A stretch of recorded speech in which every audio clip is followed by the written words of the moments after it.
everybody and welcome to Flock Talk. This is not gonna be a lighthearted, fun time, happy video today. I've tried to practice what I'm gonna say for this for weeks now.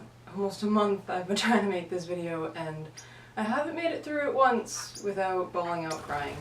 But I don't know, I'm giving up. I'm probably gonna cry while making this, and so that's your warning, I guess, if you don't want to hear about sad, depressing things and see me cry. Maybe don't progress with this video. So, those of you who followed the blog on Tumblr already know what this video is going to be about. You guys were right there next to me as I was posting about Zeeb's egg and her going into surgery. And you were all there when she didn't come back. So around mid-March, little Zeebie, my little fallow parrotlet, decided that she wanted to lay an egg. And there are no male birds in this house. There aren't many hormone stimulants, but unfortunately we were heading into spring, so she just got affected by the springtime season and decided that she wanted to start laying an egg. She started getting very, very nesty, started presenting a lot of very typical behaviors for a bird that started producing an egg. So I did all the usual things that you would do, limit their daylight hours, change their diets, and make sure they don't have anything that could be inducing any more hormones. And I did my best to stop her from producing this egg. Unfortunately, the symptoms kept getting worse, so we took her into the vet, she got some x-rays done, and she decided to produce the biggest egg possible. And so after that visit, the vet said to give her another day or two and then bring her back in if she hasn't laid the egg yet. They offered me some suggestions to help induce the egg laying. Hopefully she could pass it on her own, no problems. Unfortunately she didn't. She got nesty, she started getting cuddled up, but she never tried to push this egg out. Because of how long she'd already had the egg in her body and because of how big it was, the vet decided to operate on her. And they put her under, she went under the anesthetic just fine, and went through the procedure. In this procedure, basically what they do is they take a little syringe and put it through her abdomen and they drain the yolk out of the egg. What's supposed to happen from this procedure is that will then help the egg kind of shrink down in size and help her pass it more easily. In some cases the egg will shatter and then the vet then has to sometimes pull all the pieces of the shattered egg out of the bird. The surgery was successful for Zeeb. They managed to drain the egg shrank down nice and perfectly, and they put her back into the incubator in their back room. And Zeeb was doing fine. She recovered from the anesthetic. She was doing okay. Unfortunately, her heart started slowing down. They made several attempts to resuscitate her, but they couldn't bring her back.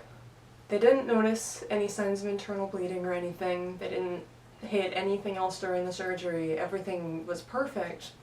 So what they think happened was because Zeeb produced her egg 3 times bigger than she was supposed to make her egg, when it had been drained and shrank down, her body couldn't handle it.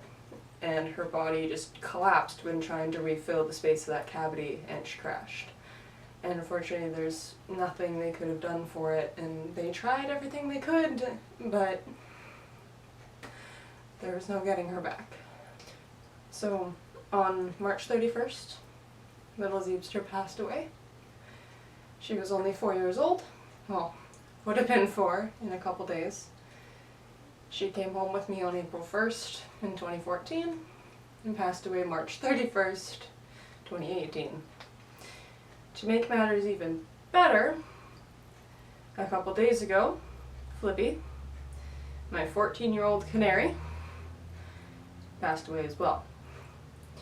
This I kind of saw coming because he was 14 years old and the average lifespan of a canary is around 10 to 13 years old.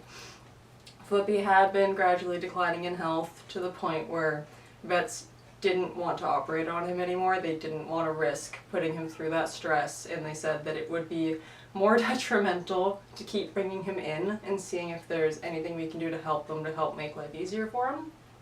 They told me that at this point he's just old and there's not a whole lot we can really do for him except make him more comfortable as he ages. So that's basically what we've been doing over almost, I'm going to say, this past year. Flippy's kind of been slowing down. He's not doing his happy little flips across the ceiling of the cage anymore. He'd been singing right up until about a week ago. And that's kind of when I knew this was going to start happening. Because Flippy went from singing every day to yelling to get me off the top of his cage to just super chipper and active to not singing and really slowing down. And then I came home from work a couple nights ago and Flippy was sitting on the bottom of his cage breathing quite heavily, and I kind of figured he wasn't going to make it through the night. So we saw Flipster sitting at the bottom of the cage, still alive, just wheezing and not doing so great. So we shut the lights off that were facing his cage so he could find a nice dark corner. He hopped around for a little bit. We sat next to him. He hopped around, kind of cuddled up to a piece of paper towel on the bottom of his cage, and just went to sleep. I miss them more than you could possibly imagine, and it hurts more every day. I know they're not coming back, but I would give anything to get them back. But I know it's not gonna happen, so I just gotta have to keep moving. So that kind of sums up why some of you have been asking questions and wondering where the heck Zeeb's been, and for one, why Newt is in Zeeb's cage and where Newt came from, and that kind of sums up this past month for me in a nutshell. So we're not going to let that hold us back. It's going to hurt, and it's going to take me a long while to get past this, but we can't stop moving. Unfortunately, the world doesn't stop. So, in order to move forwards with this blog, we obviously mourn Zeebs quite a bit. We love her to bits, and we always will. But now we have the room in our house to help even more little birds, adopt even more from local shelters, and now we've got the space and time to take care of more birds that need our love. I wish I could have had the full 25-30 years with Zeeb that I was supposed to, but unfortunately there's nothing that I could have done more for her. So we're going to take this experience, and instead of letting it tear us down and destroy us and throw me into a pit of despair and depression, we're going to do our best to keep flying forwards and look up towards whatever lays ahead of us.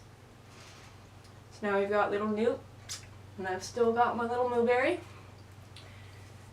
and I'm going to do everything I can to keep them healthy and happy. But I swear to God, if Mooberry decides that she's going to try and lay an egg, I'm done. I'm done.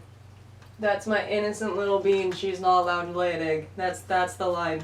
That's the line. If she lays an egg, I'm done. I'm done.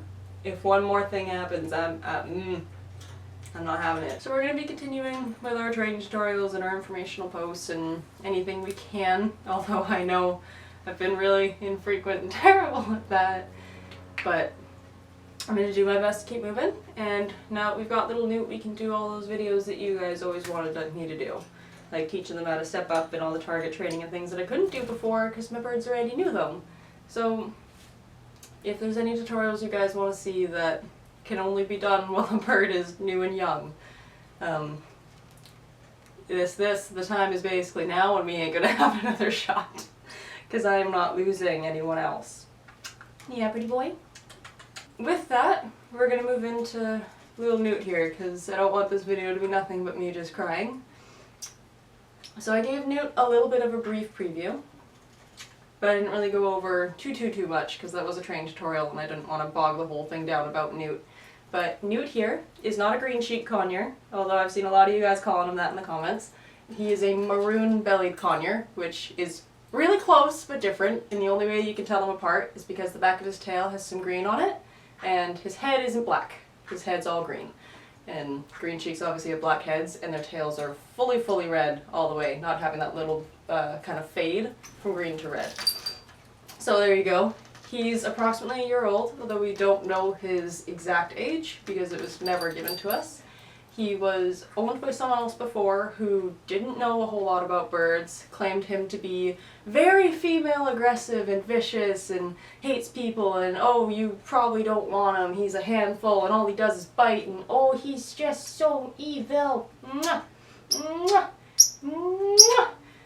Yeah. Basically what it turns out Newt is a little bit misunderstood. He was having his body language misread and his boundaries pushed, so he jumped to biting as a way to tell someone to go away. He also seemed to have developed that famous little habit of someone pulling their hands away from him and him going, ooh, that's so much fun, I'm gonna lunge at you and bite you because it makes you yelp and do funny things.